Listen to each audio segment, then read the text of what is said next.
ભુજ નગરપાલિકાની ચૂંટણીમાં ward number 7ના ભાજપના ઉમેદવાર રાજેન્દ્રસિંહ જાડેજા, સાવિત્રી જાટ, મયંક રૂપારેલ અને ગઢવીબેનના ચૂંટણી કાર્યાલયનું ઉદ્ઘાટન કરતા ધારાસભ્ય કેશુભાઈ પટેલ આ પ્રસંગે મોટી સંખ્યામાં લોકોએ હાજરી આપી અને ઉમેદવારોને બિરદાવ્યા હતા.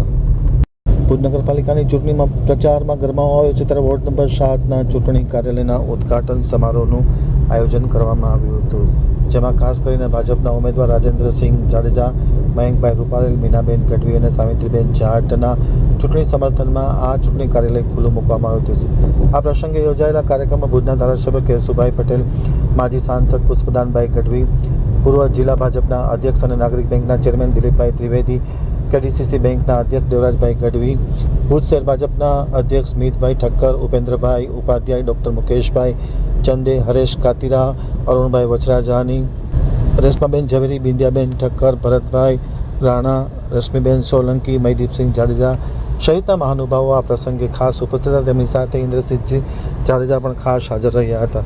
ઉદ્ઘાટન કર્યા બાદ પત્રકારો સાથેની વાતચીતમાં માહિતી આપતા ભુજના ધારાસભ્ય કેશુભાઈ પટેલે જણાવ્યું હતું કે સમગ્ર શહેરમાં ભારે વિકાસ થઈ રહ્યો છે અને વિકાસના કામો બાકી રહી ગયા છે, તે પણ નવી બોડી આવશે એટલે પરિપૂર્ણ કરવાની જાહેરાત કરવામાં આવી હતી.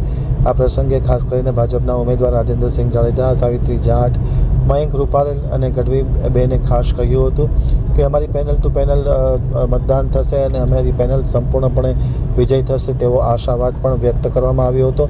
અને વોર્ડ નંબર 7માં પ્રચાર ઝુંબેશ દરમિયાન સ્વયંભૂ અવકાશ સાંપડી રહ્યો છે તેવો વિશ્વાસ પણ તેમણે વ્યક્ત કર્યો હતો. હવે જોઈએ આમતક ટીવી સાથેની વિશેષ મુલાકાતમાં ભુજના ધારાસભ્ય કેશુભાઈ પટેલ.